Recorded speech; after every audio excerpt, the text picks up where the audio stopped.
It's about 5 in the morning, and we're about to head back on BART. The trains are just starting up for the day, and BART law enforcement is already lining up along the platform here at the Embarcadero station in San Francisco. There are about 20 BART police officers and fare inspectors at just this one station. And this morning, they're getting on every train heading to the East Bay to check which riders have paid and which haven't. Those without a ticket are escorted off the train and told to leave.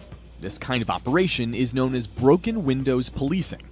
The idea is if you enforce minor offenses like fare evasion, the police presence will help reduce more serious crimes. BART Police has been doing this kind of heightened enforcement at Embarcadero for about a year now. We watched officers check for tickets all morning when all of a sudden they got a call about someone being attacked.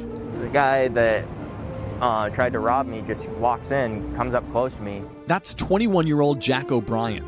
And he just starts staring at me. We gotta get him. Our interview with him got cut short because he was taken into an ambulance and rushed to the ER, where he was treated for a possible concussion.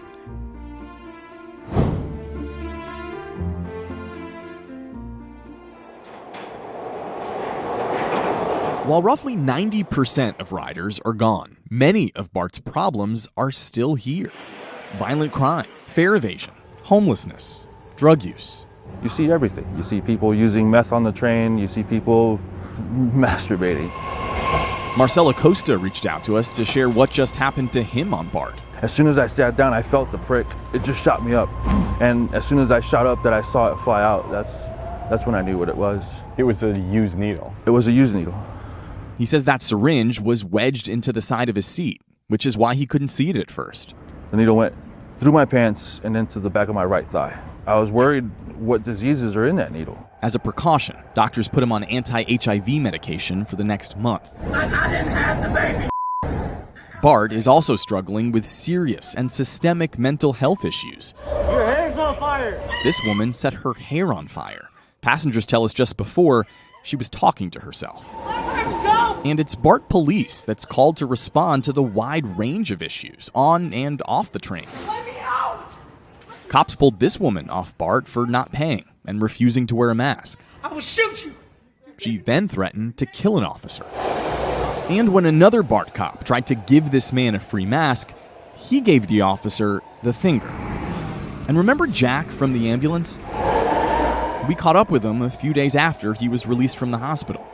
The college senior told us he was on BART, headed to his summer internship, when someone walked up and hit him. He punched you in the face. Yeah, just didn't know how to react, and then he punched me again. That was when I knew I had to get out. No one else was on the train. It was just the two of them. Jack was trapped. Punched me up here and then right here, and then said, "Give me your wallet." That's when the train happened to reach the next stop, and the doors opened. I just ran out as fast as I could. Do you worry what could have happened if you didn't get off that train? Yeah, luckily there was an officer on the top platform when I got out, and so I told them what happened and gave them a description of the guy. And we were there when BART officers made an arrest. How long did it take before they were able to catch him? Like 10, 15 minutes. Without police, who's there to protect us? Whenever BART surveys riders, asking them what kinds of changes they want to see, a bigger police presence is usually at the top of the list. That boost in manpower can certainly help officers respond more quickly, but some question whether the color of their skin may actually impact the kind of policing they experience on BART. Our investigative unit obtained and reviewed nearly 12,000 criminal citations issued by BART Police over the past 2.5 years. We found about 50% of all police citations were doled out to black riders, even though black people have historically only made up about 10% of BART's ridership.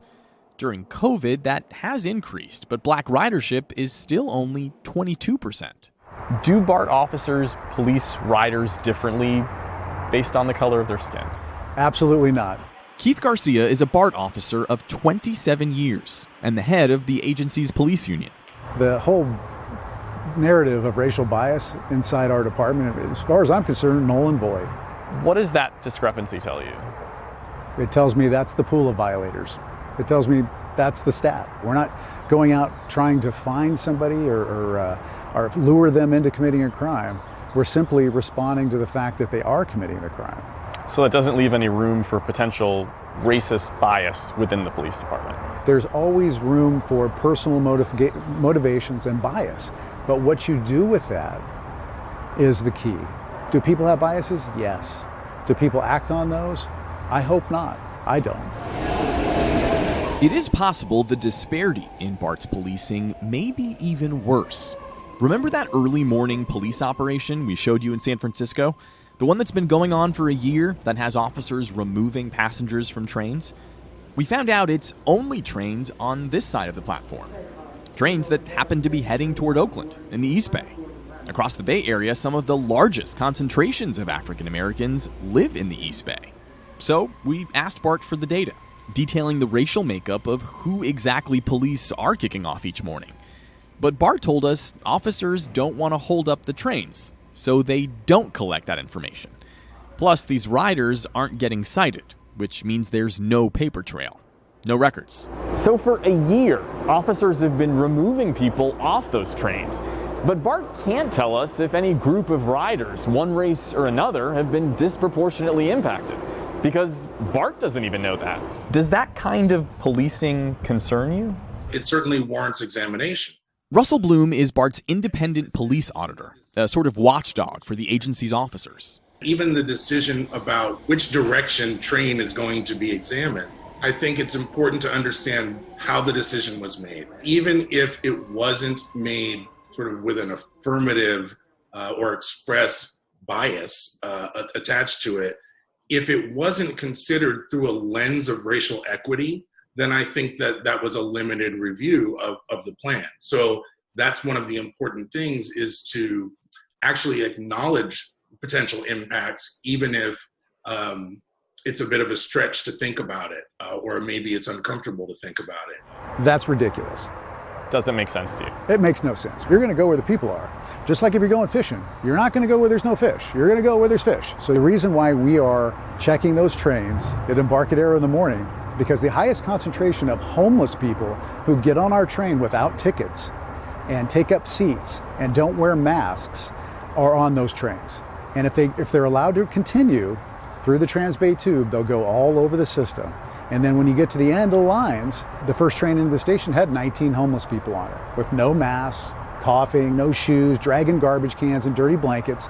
And that's not a reassuring sign in the middle of a pandemic for our riders. So yes, I think it's very effective, and it doesn't disproportionately affect anybody.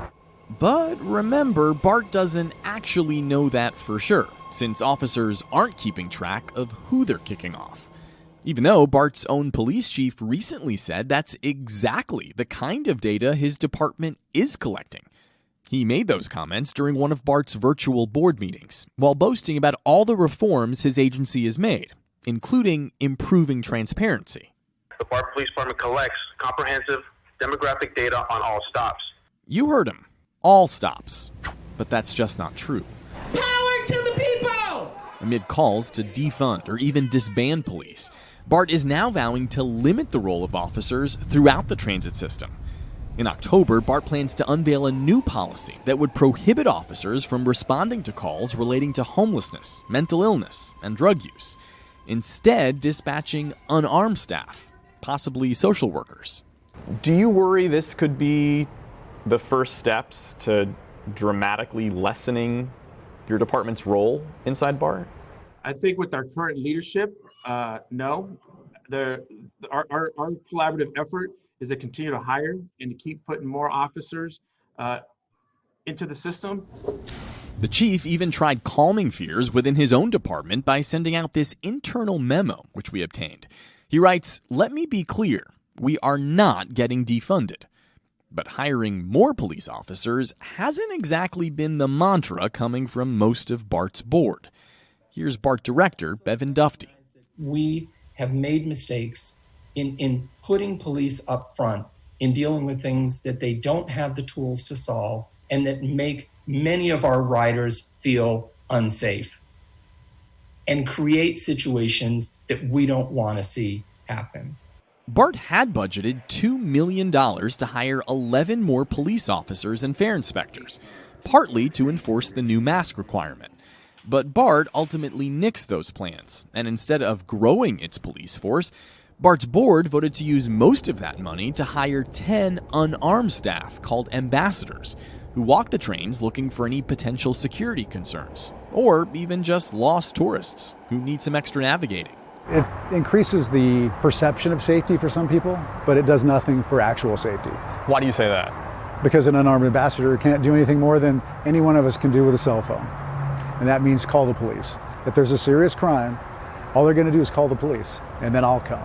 If a situation doesn't call for law enforcement, then why have someone respond with a gun or a taser? Because you never know what will happen. You never know what's going to happen. I thought I would be found dead. Latifah Simon is BART's board president. She was recently tapped by California's governor to help reform police departments statewide. And she's also a violent crime survivor. So you can see it right here. I have a facial laceration that will never go away. I had stitches here, and I see it every day from that horrible attack that almost killed me. So you're not going to outrage me about violence. You're not going to do it. I want so much for people who ride our system to feel safe and secure. For her and the majority of the BART board, that means limiting the role of police, not completely getting rid of them. No one is saying, our chief is not saying he wants to rid the Department of Police. What he is saying is he wants to expand the safety team. And she says whatever cuts BART has made or didn't make can be changed, since she's agreed to let the board revisit the budget quarterly in light of the evolving health crisis. What I've given us is an opportunity to come back and say this is where we are, and this is the shift that we might need to make. That includes issues relating to police.